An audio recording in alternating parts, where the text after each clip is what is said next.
into the crime, Murder Man podcast. Andy got the facts, Amanda spitting fast. Delve into the night, mysteries unfold. Cold cases sitting deep, not a story told.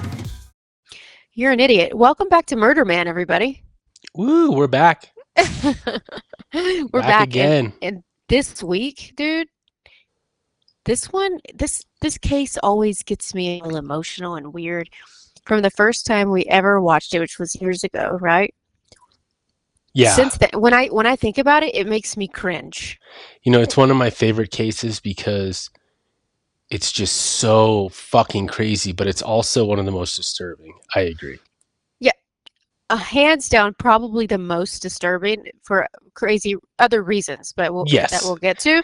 But just on the outside, you wouldn't know it. But when you hear all the details, you're like, oh, wow, those are evil, evil people. Exactly. And it's just so scandalous, and these people are such shitheads. I don't know. The Ken and Barbie Killers. Yeah, the Ken and Barbie Killers. So they were called that because they were like young and attractive and charming and shit, right? I mean, I guess that's the theory, but what do you think? I think so. I think that, of course, they looked like Ken and Barbie. They were blonde, and people never thought someone who looked like that could commit crimes like this. I feel like looking at them being young and attractive, and attractive to most people at least. All right, but I do fair. understand why they're called that. Just on the outside, if you didn't know who they were, two blonde, like attractive young people who are together, who get married, they seem like Ken and Barbie. That's what they look like. They look like the perfect couple from the outside. And beneath all that shit, though, what? Gross.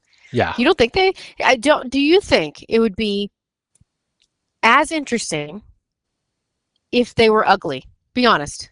No, I hate ugly people. Okay, so I mean, for the world, like, do you think this case would have been? I'm just all like off kilter now because like I would totally fuck Karla, but you made me kind of embarrassed to say it. That's fine, but you've always said that. And I was going to bring it up anyway. It's only because of the 90s hair. Oh yeah, I'm sure that's the only reason. The It's- 90s hair. It's the bangs. Yeah.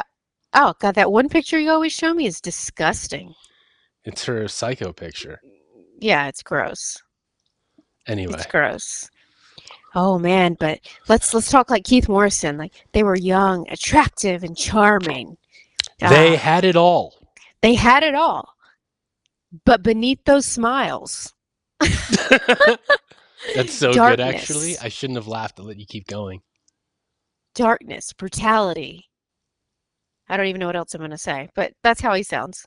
I love it. Yeah, no, that's a good one. They were sinister. That's a good word. Sinister. That sounds very Keith. Yeah, they were sinister. I would say that. I mean, they really were. And like, Paul was especially evil. And then when he hooked up with Karla, like, shit got really, really out of control. But before that even happens, he was a Scarborough rapist before. Yeah. So I think it's interesting to say that my husband, Daniel, grew up in that area. It's like right near Scarborough. I guess there's a few little towns like right in that area, and he was from there. And I'm like, so do you not remember any of this? Because this was like prime time. He would be a teenager. And he's like, I don't know. Maybe something, but not really. I'm like, it says all the news sites were like, everybody stay inside, women stay inside, especially because 13 women were raped. You think Dan was afraid of being raped by the Scarborough rapist? No, I think that he had no idea. He was just probably like playing pool somewhere or something. Just so aloof? Just oblivious, yeah. Well, you know what? He's better off because this is really a fucked up story. It is, and he doesn't like stuff like this. He doesn't like the murder stuff. I don't even like stuff like this. Okay, so in the beginning, they looked, from the videos and stuff, they looked like they were normal and like really in love, and you could tell that he really loved the camera on himself. Oh, he was obsessed with the camera. The Ken and Barbie Killers. He was always recording stuff. Smiling to the camera. He felt like he was an actor. Didn't he act like that? Like, oh, I'm so cool. Oh, he was hamming it up. He thought he was like Patrick Bateman in American Psycho. Definitely. You know he watched himself in the mirror when he was fucking, for Oh sure. yeah, he was going to school for accounting too. So he had this big aspiration of working for one of the big four firms. I think he ended up getting a job at Price Waterhouse.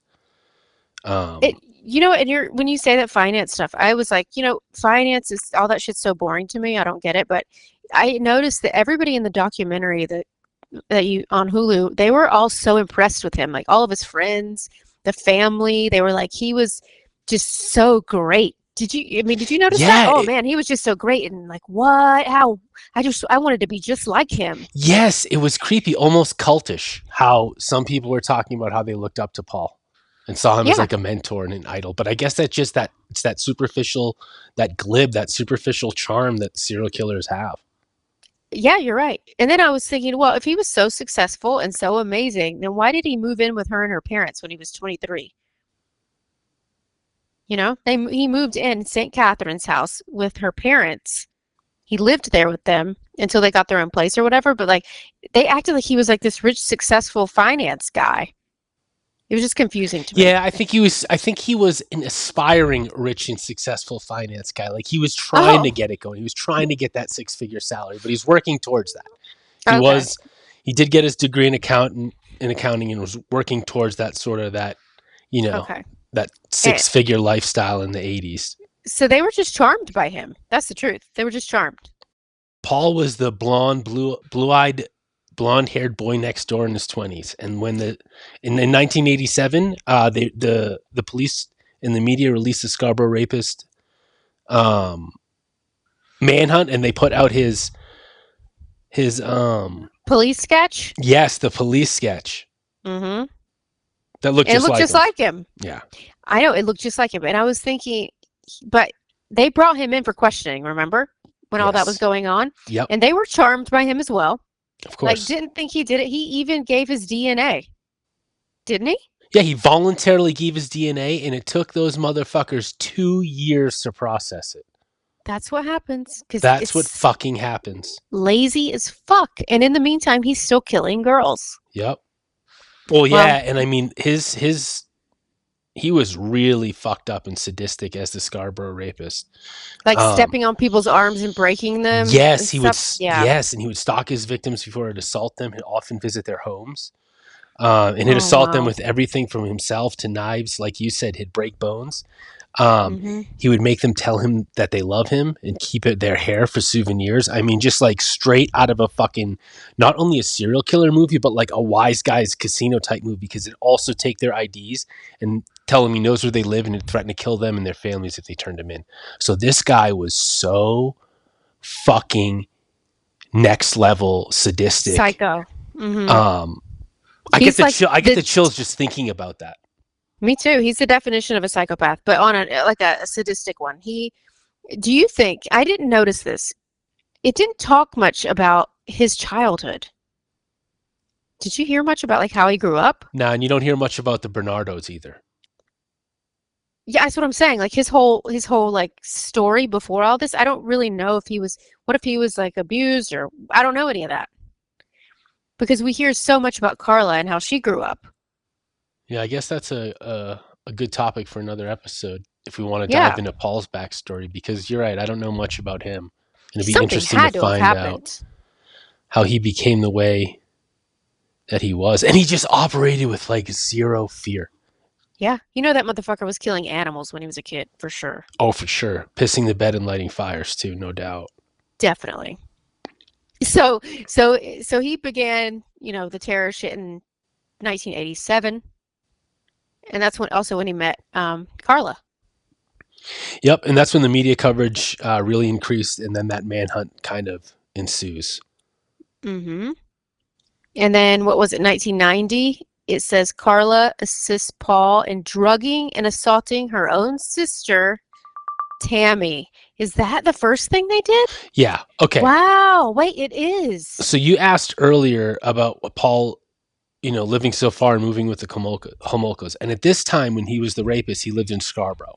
And at the time once he talked to the police and gave his DNA, he decided to move in with the Homolkas in St. Catherine's, which was about a 1.5 hour away drive. And he was making this drive so often, he decided to move there. And that's when the rapes kind of slowed down in Scarborough. And one victim got a good look at his face, and that's how they were able to create the composite sketch. That makes sense. And maybe he wanted to be around these sisters for a reason. Well, yeah, he was an absolute predator, and we know later in the story that he had his eyes on one of them in particular. Yeah, I mean, that's the first story that we have to talk about, though, because that's the first one that happened. Yeah, exactly. With her. So now it's Christmas 1990. Paul's moved into the house. Everyone's partying. Yep. And he's got the video camera rolling. He's got it rolling, and he has Tammy is the little sister who's 15 years old. She's never had alcohol in her life. And Paul's like, let's let her have drinks. And the mother even says it's okay as long as it's just one or two, right? Like, don't give her anything more than that. They didn't want her to be drunk. But people don't realize in the 90s, parents were kind of okay with that. Like having a drink or whatever. I hate that they talk about that, because if that was just, it almost like sullies the parent's name, because it almost makes them complicit when they had, to your point, there's no complicity whatsoever. Like letting your kid have a drink at home with the safety of their family on like a Christmas Eve. Yeah. It's absurd. So I just hate when that's mentioned, because it's kind of like, oh, like you said, people can look at that the wrong way, but. Well, especially now, these days they do. It's completely different. Completely normal in the 90s. Parents not at fault at all. No. And in Europe, it's like that anyway. Like, that's true. Even at restaurants, they let you up as teenagers. Yep. So, yeah, it's not the parents' fault. Anyway, he gives her 2 drinks, which should not be anything, right? That should not do anything to you. Maybe get her a little drunk. But apparently they say, Karla says, well, wait, should we talk about that, or should we say her coming into the police station?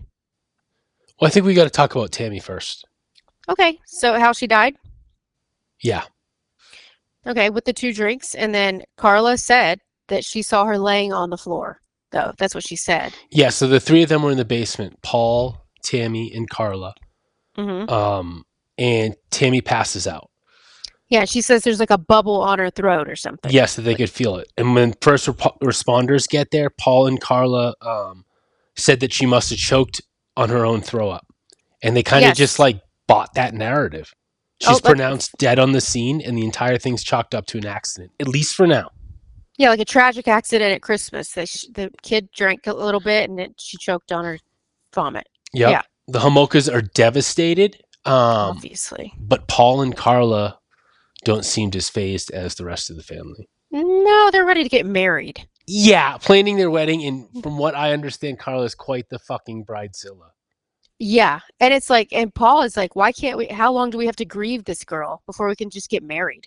Exactly. So the next month, what he said. The month after Tammy dies, they move out of her parents' house and they rent a house in Port Dalhousie. So now they've got their own fucking house. They're on their own. There's no one to restrain them. Yeah. They got a taste of what they've just done. Now, at this point, Karla doesn't know Paul is the Scarborough rapist. She thinks that he's just obsessed with her sister Tammy. And I don't know if I believe he wants it, in on the action.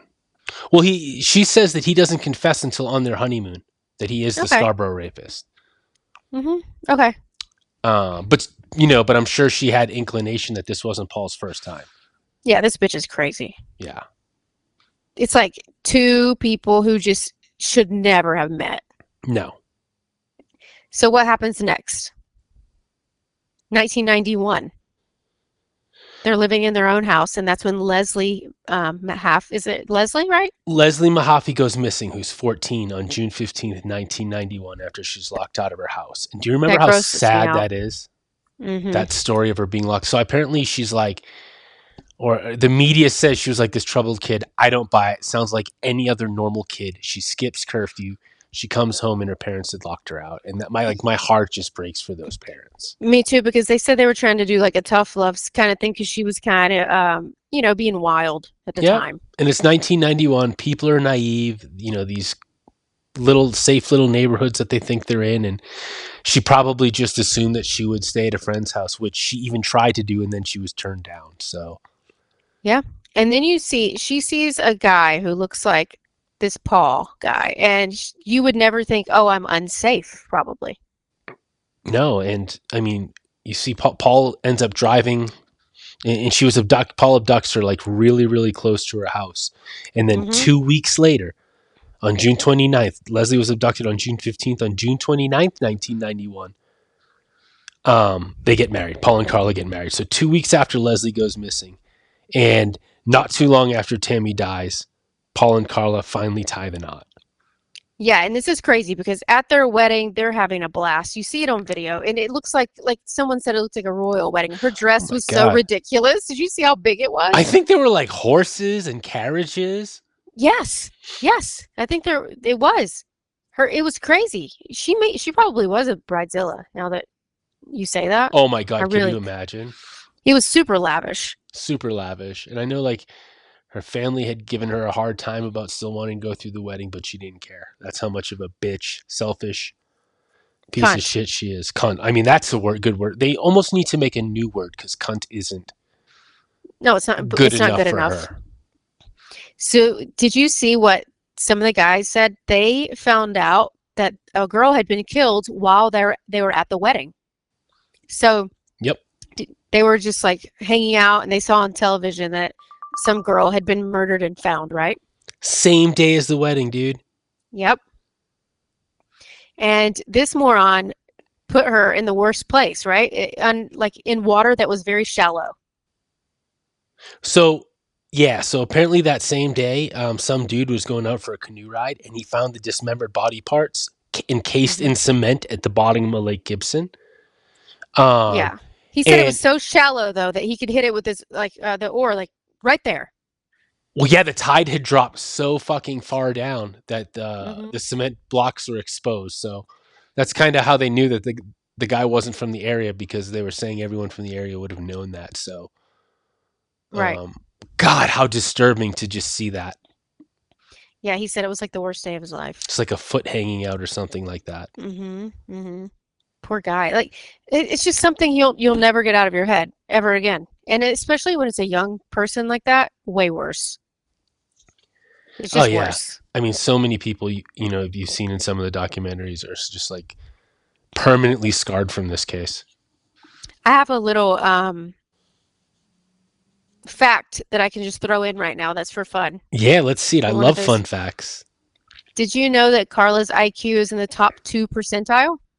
I did not, but... Top 2. I mean, that's really smart. That means what does that mean? Smarter than him. That means that for what? Like every time she's in a room with 100 people, she's one of the 2 smartest people in the room? I don't know. I guess maybe. Damn.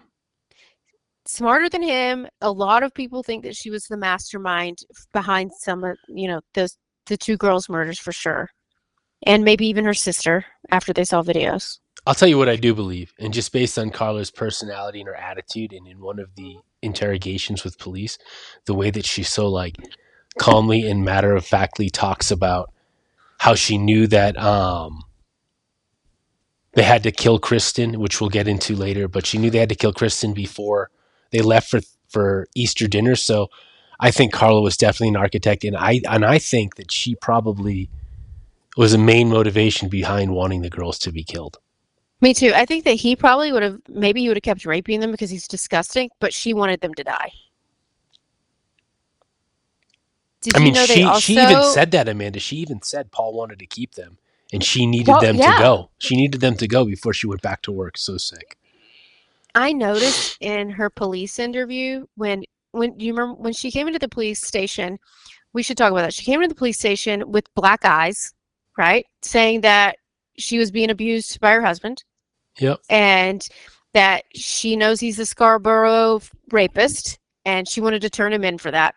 And she knew that he had killed the 2 girls, and she said she was like a battered wife. That she played it really well too, right? Like super convincing to the police. I mean, both of her eyes were blacked out, I guess. So I'm sure he hit her. Yep. So right before that, though, 9 months later, after police identified Leslie's body, encased in cement, on April 16, 1992, Kristen French, who's 15, is abducted in broad daylight that day. And police find one of her shoes at the crime scene, right? So that's when the alarms raised, Project Green Ribbon Task Force, rather. Over 2,000 people show up for the search. And now the police are starting to link the two girls' disappearance. But to this point, to your point, they have absolutely no information. They have no leads. They have nothing until Karla walks into the police station that day claiming battered wife and gives up everything. Yeah, gave it all up. Said she has PTSD. She was battered. Years of this. And other people were like, wow. I mean, her mother even said she was glowing around him. She had no idea. If anything was bad, she had no idea. Yeah. Fast forward to February 1993. Paul beats the ever-loving shit out of her. Yep. And she goes to the police station to report them, and she tells them Paul's the killer. She says that he strangled Kristen with an electrical cord that he also used on Leslie. Yep, and she said, and he used it on her as well, but didn't kill her. And she reports that Paul videotaped the assaults and murders. So that's an idiot. What an idiot. Oh, man, for such a high IQ, like, let's not talk about the tapes that I'm involved in. I think she was so desperate to find out if they knew or had the tapes that she was probably just fishing. Nah, she knew where they were. No, she didn't. They were hidden in the ceiling. Yeah, Paul's lawyer ended up finding those, though. Only Paul knew where those were. Yeah. Because Karla would have destroyed them for sure. I think so. I don't know. I would hope so, but it just seemed just to save yourself, right? Of course. Just seems like she told so much information. Well, she did. They also they referred to their twisted shit as virgin farm fantasies. Oh, it's so fucked up. I know Paul's fantasy was to have sex slaves. Definitely, yeah. So that's why I think that he probably didn't want them to die. I don't know if he didn't want them to die, but I think she wanted them to die for sure.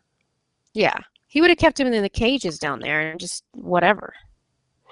Yeah, I mean, okay, so first of all, they had a cage in the basement that they had for the dog, Buddy, supposedly, this huge Rottweiler. Poor dog. I know, I'm saying poor dog, but like, seriously.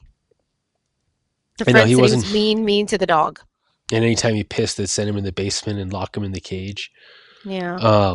But this part really just breaks my heart. Like we were saying earlier, when Leslie was locked out of her house, Paul drove by and grabbed her at night and offered her a ride. And Paul woke up Karla that night when he brought her home and he said, "Hey, just want to let you know, babe, there's a girl in the basement, but don't worry."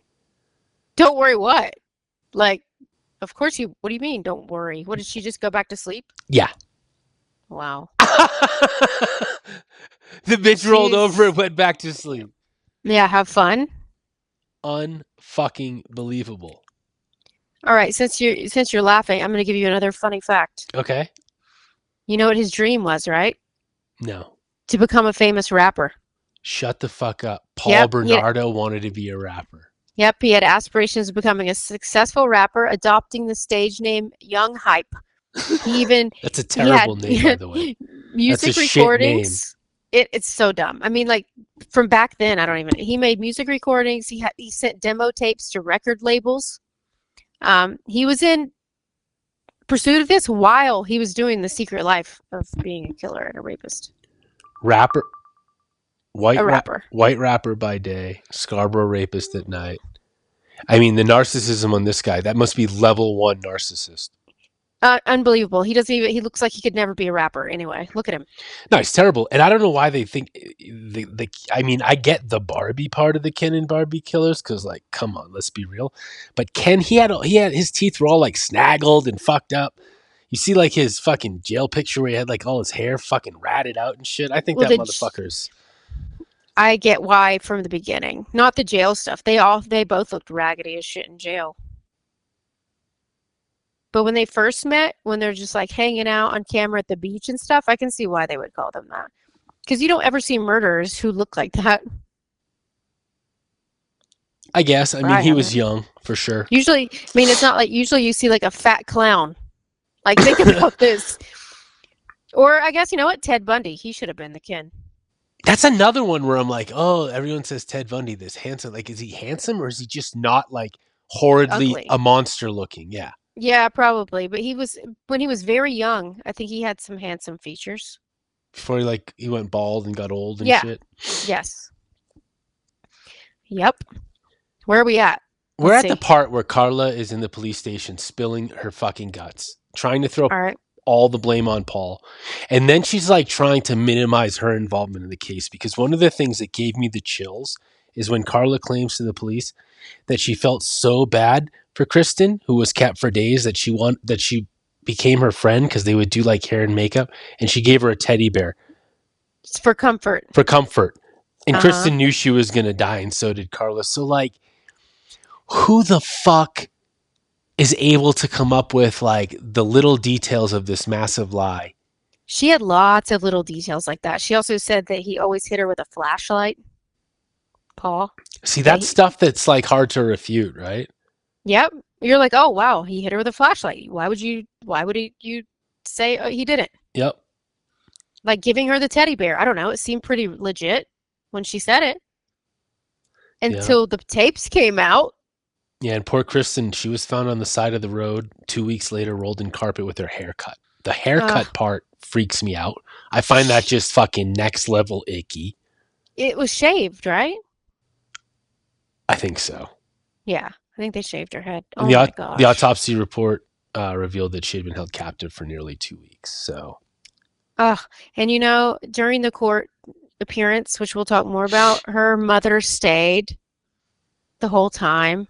And at the end, her knees locked and she just fell to the floor, I think. Yeah. But here's a detail for you. February 17th, 1993, Paul Bernardo is arrested on suspicion of murder, and he's 28 years old. So he's 28 years old when he has abducted and killed Leslie and Kristen, who are 14 and 15 years old. So twice their age, this piece of shit. And he still to this day apparently says that she is actually the one who did the killing. That he said he admits to being a pedophile, admits to being a serial rapist, but he did not kill them. She did. Do you believe that? I might.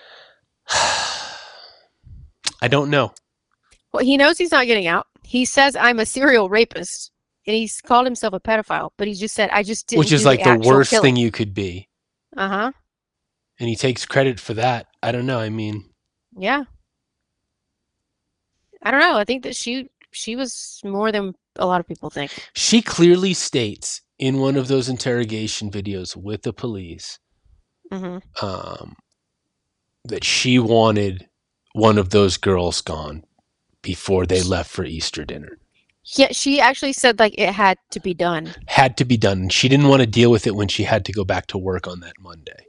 I mean, what a psycho. What a psycho. She's the mob boss calling the hits. I just don't believe that she was an innocent person until she met Paul and he made her into this. There's no way that can happen. She had to have evil all on her own. Oh yeah, Paul didn't make her into anything, but when they found each other, that really intensified their Bonnie and Clyde version of hell. But some people were like, oh, I think she was a nice girl until she met him. It's that's not possible. There's no way. She could have pretended to be a nice girl, but you can't just turn in a month into that. You know what? She couldn't even pretend to be a nice girl. Look at those police interviews. She couldn't even fake empathy. No. For as smart as she was, she has no idea how to even pretend to be a victim. No, a lot of people who are that smart can't fake empathy. Empathy is hard. If you just have it or you don't. And I think it's very hard to fake that. Yeah, and police knew that she was a psychopath because they sent her to a psychiatric hospital for assessment because they wanted to know if she was going to be a reliable source as a witness or if the defense would just tear her apart. And after several assessments, they say she's compromised, coerced, and suffers from PTSD. And it's the opinion of psychiatrists that she probably has battered women syndrome. Yeah, she hired a guy from California, Dr. Hatcher. And they also said she suffered from amnesia, memory loss, so she couldn't testify, which was ridiculous, right? Well, that was especially for the Jane Doe case, which we'll get into in a minute. But okay, she suffered limited amnesia. Which is ridiculous. Totally. So there we have it. Karla becomes the star witness in the first-degree murder case against her husband, Paul. Yep. And then, is it then when he tells them where the tapes are? Okay, so remember back in 1990 that composite sketch was released to the public and Yeah, it looked just like him. people named Paul. It looks just like him. Paul comes down to police headquarters. He's interviewed at length. He's cooperative, gives his DNA. Well, now it's February 1993. That DNA comes back, and it's a match for Bernardo. So it took 2 years for that to come back and confirm he's the Scarborough racist. And that's when police... Racist. You said racist. Oh, I'm sure he is a fucking racist, dude. That piece of shit. The Scarborough... You know, man, the Scarborough racist sounds a lot less scary. And it's true. Yeah. Like, He's like making slurs and shit. Running around making slurs. Painting nasty shit on the fence. Yeah. This motherfucker. That was funny. Sorry. Okay. No, that was funny. So Keep going. Police get a search warrant for their home, and they tear it apart looking for the videotapes. Yeah. Yeah. And I love what she said to them when she walked through the house. Did you see that? When Asking she said about the furniture? Yeah, was anything damaged? Asking where her furniture was, and it's like, and they said like she was just like a blank state, like her whole face, like she didn't give a shit about anything, just to where her furniture was. I mean, she's such a bitch. So the police were there for 71 days. 10 weeks they searched the house looking for any type of physical forensic evidence, and they failed. They found nothing. No First DNA of all, how to tie. terrible. What? Collecting evidence? Yes. Yeah, there must have been some DNA evidence of the girls. Yes, and also if you're tearing a house apart, you're not going to look up inside of the bathroom light fixture. If you're tearing a house apart, You think you would? you mean you think so? You're there 71 days. You look at every crevice in that house. Yep. And they didn't do it. They didn't find it until he said where they were. Yeah, Paul drew a map for his lawyer. Ken Murray got access to the house after the search warrant expired. They found the tapes in a light fixture. Do you think he did that because he wanted to show that she was so complicit? Do you think he did what? Got the tapes? Tell them where the tapes were? Like gave the info of where they were because he wanted to show that Karla was like, you know what? She's not who she says she is. She did it too. I mean, that might have been part of the motivation. I think he also wanted to make sure that the police didn't get them if they were to go back and search the house. But I think ultimately you're right, because that was kind of what they used as the defense in court was she was complicit. She's not this star witness that you think she is, and she can't be credible. Yeah, that, and also his lawyer's a moron. Like, does he not know law? He's like kept those tapes. He's supposed to turn them in. Yeah, you can't hold on to physical evidence indefinitely and like spring that on folks in trial for this like mic drop gotcha moment. Yep, and that was his plan, right? And then he got fired. They don't say if he got fired or not because they had that media blackout, but he was definitely replaced. Yeah, and it said it had to do with him holding on to the evidence. Yeah, because he decided to conceal it and use it as part of Bernardo's defense at trial. Yep. So then a new guy comes along. I forget his name. The new lawyer. He talked a lot. Yeah. So Ken Murray is replaced by John Rosen, who instantly gives the tapes to the police. Doesn't give a shit what Paul has to say. Nope. He gets the tapes. He turns them over to the police. Because that's what you have to do. Of course, that's what you have to do. I mean, there's a certain point where even a hardened defense attorney must think to themselves, no. Mm-hmm. Like, there's just no way. There's no way that I'm going to be part of this. Well, he said he had already been, 300 murders were his clients? He had over 300 murderers as clients before Paul Bernardo. But still, Paul Bernardo's got to be the worst. That's his job. Yeah. Yeah, when you see them together, I think, and then you see what all he did, but you also, the sister thing is what puts it over the edge for me. What they did to her sister together, that did it for me. Yeah. I agree. We haven't even said what they did. We just said they gave her drinks. Yeah, they gave her drinks. I mean, from what they recount, so they had no idea that because Tammy died of an accident, they ruled it. They had no idea there was any suspiciousness. But when Karla struck a plea deal with the Crown, Mm-hmm. For 2 counts of manslaughter, she'd get 10 years, 5 counts each. She told them about Tammy because she was afraid that if they found out about Tammy, they would nullify the plea deal and then she would be charged for first-degree murder. So she came clean about Tammy. No one would have ever known. Yes, but not her participation exactly. No. Yes, right. So they didn't know exactly what she did and how much of a part of it she was until they saw it on tape. Exactly. So then the Crown, knowing that, and for those of you that don't know, the Crown is just the way, the word for the state in Canada. They call themselves the Crown. So the Crown versus, or, So royal. It's so royal. I think they wear wigs, Amanda. They have to. I think they do. With a name like the Crown, you have to wear a wig, right? Those like blonde curly ones or white curly ones? Yeah, those white powdered wigs. I'm pretty sure they wear them. And like big gowns and shit like that. It's kind of foolish, to be honest. It's so silly. I don't get it at all. Do you remember I did my hair like that the other day for you? Yeah, I loved it. Wearing that in court, though, would make you seem so less credible. I don't get it. It makes me feel like you're a clown. Like you look silly. I can't take you seriously with that wig. Okay.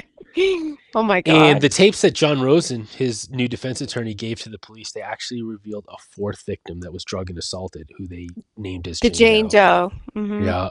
And it was reported that Karla was friends with Jane Doe. Yeah. On her own volition, decided to drug her and bring her home as a gift for Paul. Ew. Wow. Ew. I mean, they have really fucked up gifts.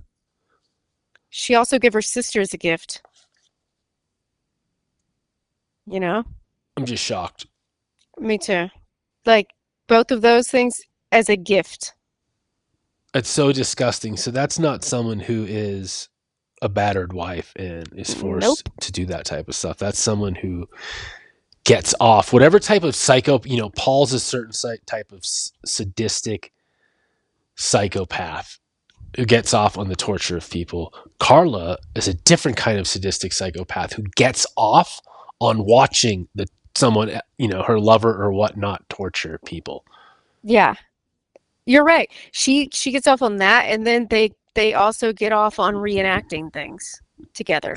Oh my God, let's just talk about that. Yeah. Okay, so what they did to Tammy is she gave Tammy, her little sister, who's a virgin, to Paul that night. Took her virginity, raped her before she was dead, apparently. Raped her. She used, what was the medication from the veterinarian's office to make her sister pass out? Halothane. It's an anesthetic. Yeah. So she put that over Tammy's face so she would pass out. And obviously that's what killed her. She gave her way too much of whatever it was. And I don't know if they were trying to kill her. I don't know if that was the thing. Do you? I don't think so. I don't think they were trying to kill her. This was I think one of their first goes at it. They wanted to make sure she didn't remember. Yeah, they wanted to make sure that she was unconscious and make sure she didn't remember. Yeah. So that happened. She ends up dying. But later, 2 weeks later, there's a videotape where Karla is pretending to be Tammy, dressed in her clothes, talking like her, and telling Paul he's this and that and great, and you did such a good job taking these girls' virginities, and saying all these really nasty, weird things, and pretending she's a little girl like her sister for him. You can't even talk. Speechless to do what she did and then to mock that. Yeah. In the video and role play that shit. That's one of the reasons the case is so fascinating, because the level of depravity to do that to your own sister, it's unthinkable. It's unspeakable. Yeah. Okay. Say you're really fucked up. Say that your boyfriend really, say you're really a psychopath person who did that, right? And you know what? You fucked up and you gave your little sister away. You ended up accidentally killing her. It's the worst situation ever. But then what they did next, the reenactment thing, then you're okay, there's no way that these people they're not human to me anymore. No. At all. They should never be out, ever. Well, that's what's so fucked up. Karla only got an additional 2 years for killing Tammy. So 12 years total. 12. Karla makes this plea deal with the Crown. And she's eligible for parole in 4. So Karla could have only done 4 years, which would have been a year for each girl. Sickening. But she's out in 12, July 4th, 2005. Karla gets paroled after 12 years, and she's 36 years old. And, I mean, she has her whole life ahead of her still. Yes, and you know what one of the most disturbing parts is?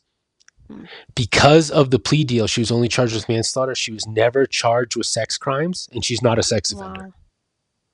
She should have never been able to have kids. She should be a sex offender. It's insane. Yep, no parole, no restrictions, no probation, no restrictions imposed. She's free to roam.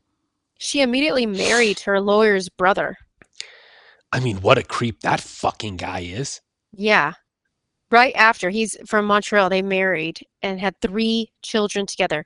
It makes me like cringe that she has kids. If you could do that to your sister, as a kid, you could do that to your children. Oh, 100%. She changed her name to Leanne Bordelais, moved to Quebec, and even volunteered at her kid's school. Oh, and then people knew who she was and they went nuts, right? Oh, yeah, they went nuts. So, like, every time she finds out, she's found out, it's got very Canadian there. Yeah. Every time she's found out, she moves and tries to start over. Uh-huh. Yay. She starts right over, eh?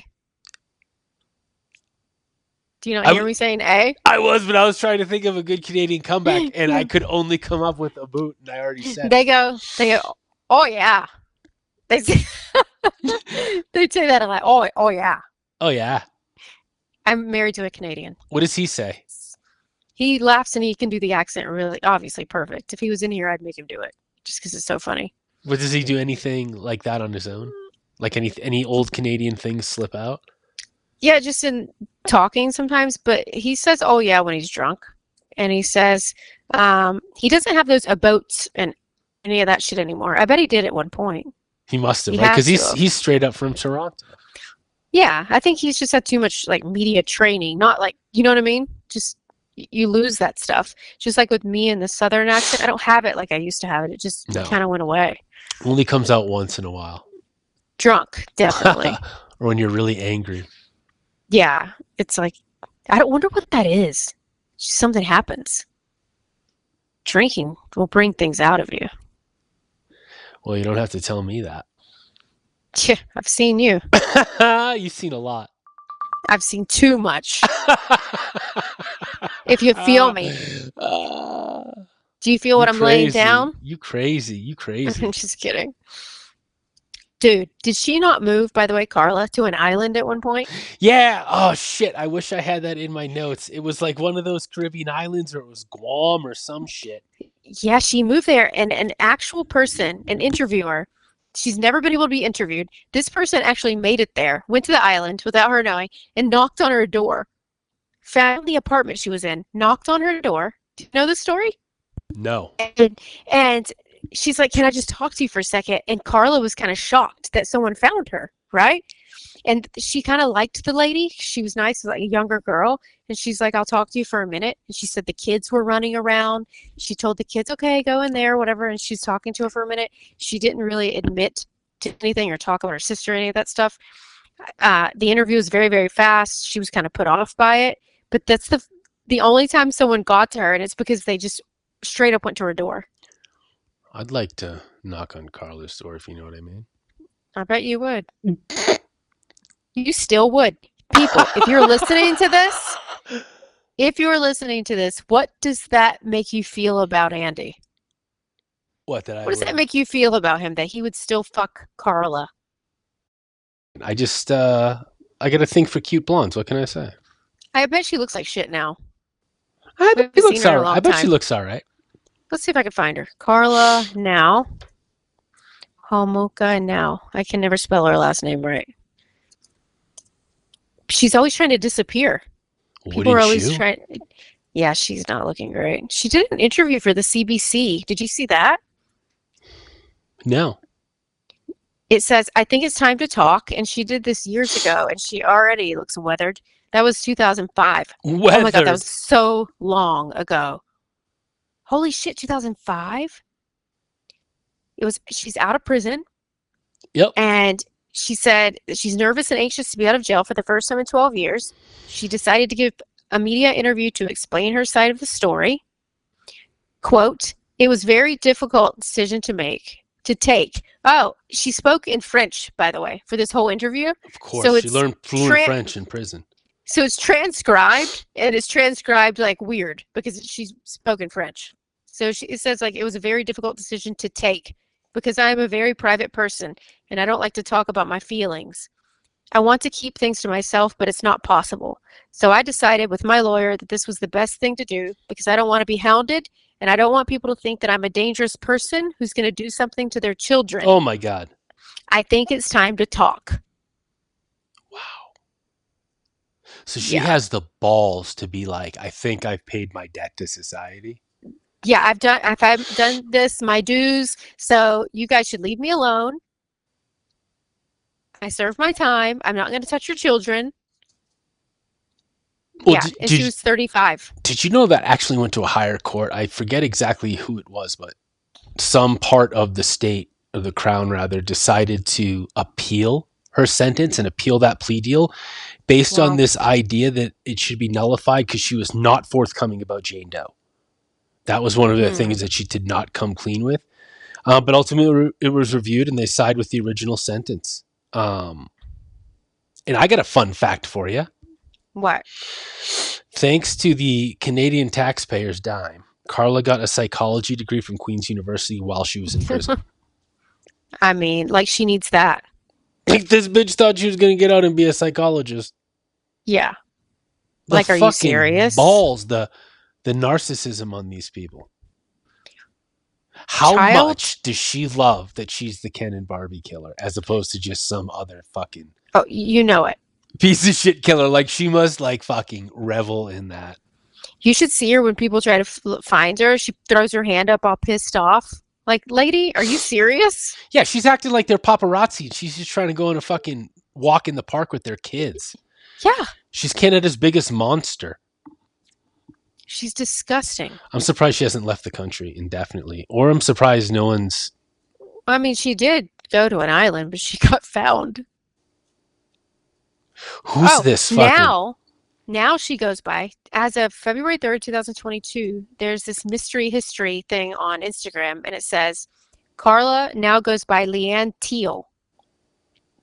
Teale. Which is the last name of her new husband, the lawyer. No, that's Bordeaux or whatever. Bordeaux. Are you sure? Yeah, it says Terry Bordeaux. Well, where the hell did Teale come from? Did she get remarried? Maybe she just changed it because of that. Let's see. She married Terry Bordeaux. The couple have 3 children. He was the brother of the lawyer. The two were living under the radar in Montreal, Canada. The Montreal Gazette caught up with Karla and found that she was volunteering at her children's school. The school quickly put an end to that after realizing who she was. I think she just uses Teale as a different name because people keep finding her. That makes sense. Oh my God. Paul Bernardo now goes by Paul Teale. What? Oh my God. They're back together? There's no way. Oh my God. He has been denied parole every time it has come up. Obviously, he's never getting out. Unlike her, he was designated a dangerous offender, which in Canadian law is pretty much means that you're not going to get released. It would be almost impossible, insurmountable for him to overcome that status and actually be paroled. So shouldn't have to worry too much about Paul unless him and Karla are back together. I don't think they should even be able to speak. Or have the same last name.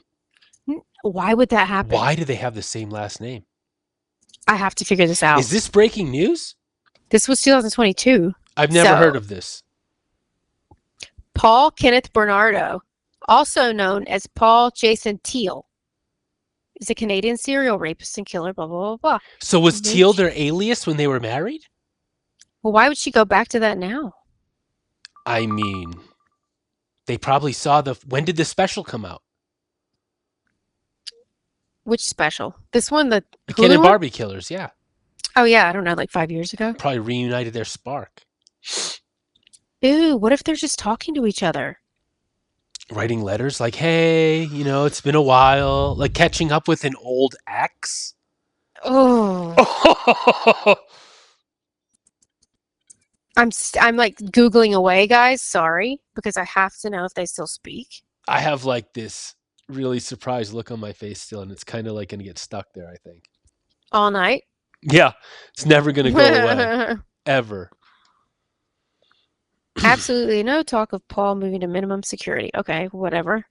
Oh, but anyway, we can talk more about this on another one too, but he did an interview. Did you see that? No. He did one jail interview. And what did he ChatGPT say? brought What did it he up have for to me. say? I mean, we had to get this done. We had to talk, so I didn't get to watch all of it, but he talks about how he has been reformed and that he would make a good parole candidate. But however, he did not petition for early parole in 2008 under the Faint Hope Clause. What is that? The Faint Hope Clause. No He could idea. have petitioned for that, and he did not. Interesting. And so his interviews from jail, police are using them to study psychopathic behavior. I'm going to send you that just so you can watch on your own, because that's pretty cool that they're studying him for psychopathic behavior. I mean, I can't think of a bigger psychopath in modern No, her. I want to history. study her. Yeah. Do you? I think she would be even more interesting to study because she's like, it's such a different. We see people like him rape and kill and whatever, right? Yeah. We don't see many people like her. No, we don't. And like female serial killers are so few and far between. Female serial killers who engage in siblicide and kill one of their siblings. I mean, those stats don't even exist. No, but you know, I noticed that we've talked about women quite often on this so far on our podcast. Yeah. We've talked and about most bad of the women. most of the stories we've done about women. That's what I'm saying. I think they're just so. I mean, that's kind of what's relevant right now and topical. Yeah, they weren't always murderers, I guess, either. Like the Bell chick was just a con artist. Nah, things these are like mostly that. Yeah, they're mostly con artists, and then you have like the Lori Vallow and Chad Daybell shit. Well, they were murderers. Did Ruby ever kill anyone? I don't think so. She would have. The kids were almost dead when they that's found true. them. That's true. Jody would have too. Jody was the biggest of the bitches. Aren't we going to talk about Jodi Arias at some point? That's your other girl, isn't it? Oh, hey. Right? Wait, is that the one that killed her man in the shower? What?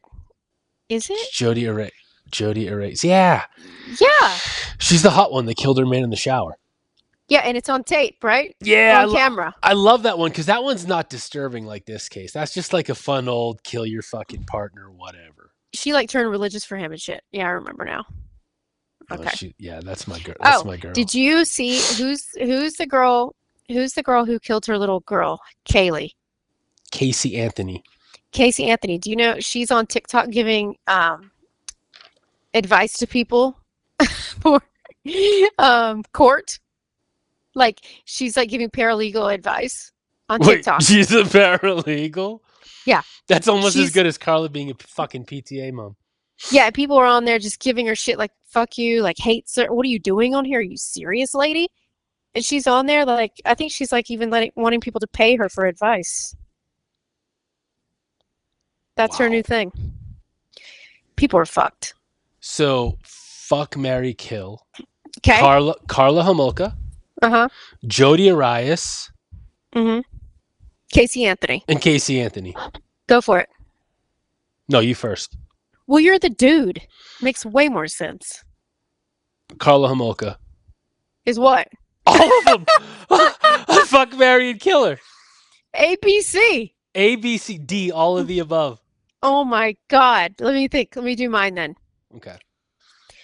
Oh, I hate her. Let's kill Karla. Okay, fair enough. I think so. Well, maybe I'd fuck her. No, I couldn't. She's too disgusting. Too disgusting. But, okay, hold on. That aside, we're just talking like, she got the bangs. You're drunk. She wants to get down. Yeah, and I don't know anything about her. You don't know anything about her. Okay, then maybe the fuck. But like the Mary, I would probably do the Jody one because hers wasn't as bad as the others. No, Jody's is pretty normal. And then just kill Kaylee's mom, right? I mean, she's hot too. Ugh. You know what? Kill them all. So I'd fuck them all and you'd kill them all. Yeah, exactly. And none of us want to marry any of these motherfuckers. No way. I'm scared. Yeah. There you go. Fuck, marry, kill with Karla Homolka, Jodi Arias, Casey Anthony, and we've got Hey, listen, we're gonna tie. we've got a scoop. Yeah, you're fuck, I'm kill. Yeah, but you were kind of fuck. You just don't like the, I was the not. person. You would fuck No, Karla I'm not if you didn't know who she was. The other ones gross me out. You don't think they're pretty? No, I don't like them at all. Yeah. Well, it's tough pickings for good-looking female serial killers, let's be honest. That's true. You're an idiot. You're gonna put up that we need to put this up. We're gonna put it on Instagram that you would fuck Karla so everyone can judge you. I'm probably gonna get canceled. Who cares? I don't fucking care. I'm just hoping that Karla hears this. She's or Leanne. Leanne. Oh, Karla or Leanne Teal. I bet she Googles herself. We better put her in the hashtag as Leanne Teal. Bonjour, Leanne. Yeah. Bonjour. So she can find herself and Avec listen. moi. Ooh, je ne sais pas. Oh, I bet that bitch has Google alerts on herself. So yeah, we'll definitely have to tag her. Tag Leanne Teal. Leanne Teal, Leanne Bordelais, Karla Homolka. If you're listening, hit me up. Just platonically, just want to see where you're at. Do an interview for the show and kick it a little bit, Yeah, just send in a selfie, Yeah, send us a selfie for the show. See how you're doing. We want to catch up with you. And, neck down. Oh, see, now you're getting dirty. I wasn't going to go there. It's okay. I'm sorry. Wasn't going to go there, but I mean, I So should we sing our way out, baby? Oh, yeah. What are we going to sing this time? Karla Homolka. I was going to say her other names and I forgot them in the middle of thinking. And Leanne Bordelais. Show me your body. Tune into the Crime Murder Man podcast. Andy got the facts, Amanda spitting fast. Delve into the night, mysteries unfold. Cold cases sitting deep, now the story's told. Serial killers lurking in the shadows, they creep. Amanda's got the files, secrets she keep.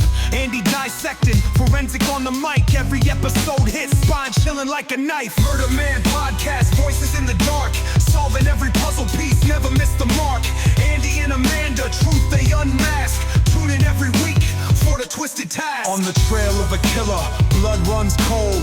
Eyewitness tales and legends old. Amanda breaking down clues piece by piece. Andy putting it together, never seeing peace. Whispers in the wind, serial mind unfazed. Evidence presented, audience amazed. Grim tales of murder, heartbreaking loss. Andy and Amanda, the duo, no one's boss. Murder Man podcast, voices in the dark, solving every puzzle piece, never miss the mark. Andy and Amanda, truth they unmask. Tune in every week for the twisted task. Murder Man podcast, twisted task. Tune into the Crime Murder Man podcast.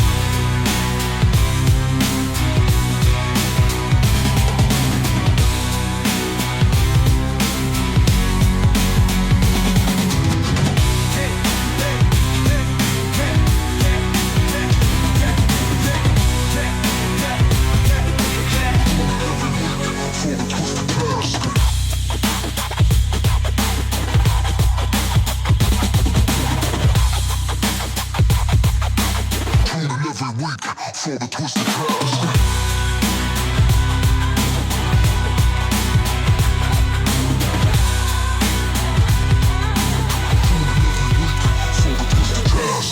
Murder Man podcast, voices in the dark, solving every puzzle piece, never miss the mark.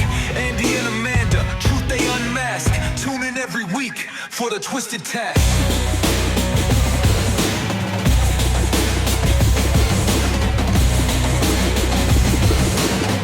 Every week for the twisted task.